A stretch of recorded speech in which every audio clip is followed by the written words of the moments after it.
भारत एक महान विकासशील देश है, निरंतर विकसित देश। ये एक ऐसा देश है जिसने 1947 में अपनी स्वतंत्रता के बाद से किसी भी देश पर आक्रमण नहीं किया। लेकिन भारत भी एक देश है और इसने इस देश में कला और शिल्प के लोगों पर अंग्रेजों द्वारा दिखाए गए प्रभाव को कम करने और उन्हें फिर से अपने पैरों पर खड़ा करने का कोई प्रयास नहीं किया। पिछड़े वर्गों और भारत को अलग अलग नहीं देखा जा सकता है, क्योंकि भारत में कारीगरों, सुनारों, विशेष रूप से विभिन्न जातियों के बुनकरों के पास पेशेवर कौशल है और उन्होंने दुनिया को भारत का गौरव दिखाया है। लेकिन उनके जीवन में अब तक कोई सुधार नहीं हुआ है।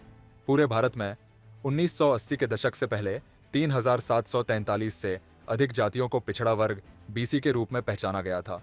मंडल आयोग की सिफारिशों के साथ यह संख्या बढ़कर 5013 हो गई। आज पिछड़े वर्ग भारत की आबादी का 52 से 60% हिस्सा है। हालांकि विधायिकाओं में उचित प्रतिनिधित्व की कमी और नौकरी में आरक्षण के असंगत कार्यान्वयन ने उनके विकास में बाधा डाली है। लेकिन यह केवल सरकार की जिम्मेदारी नहीं है। इन समुदायों को भी अपनी उन्नति में महत्वपूर्ण भूमिका निभानी है। हमें पिछड़े समुदाय के विकास के लिए एक संयुक्त मंच की आवश्यकता है।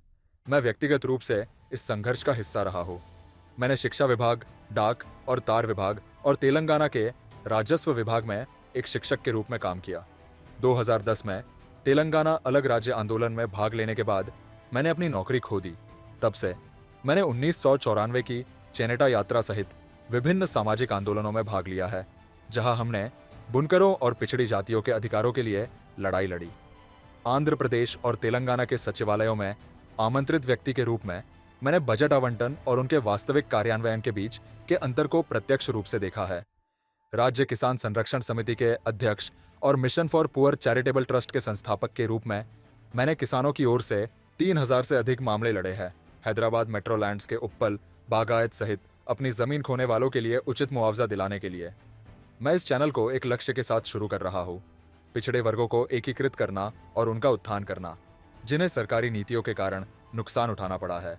ये मंच जागरूकता बढ़ाएगा, प्रमुख मुद्दों को उजागर करेगा और बीसी समुदायों को एक साथ लाएगा।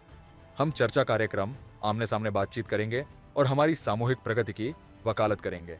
लेकिन मैं यह अकेले नहीं कर सकता। यह चैनल आपके लिए है, बीसी समुदाय में हम सभी के लिए है। मैं आपसे इस आंदोलन में शामिल होने और हाथ मिलाने का आग्रह करता हूँ।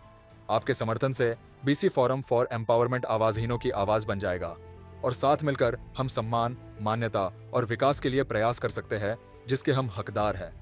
आइए हम एक ऐसे भविष्य की दिशा में काम करें जहां हर बीसी व्यक्ति गर्व से खड़ा हो सके। यह हमारा समय है। आपके समर्थन के लिए धन्यवाद। जय हिंद।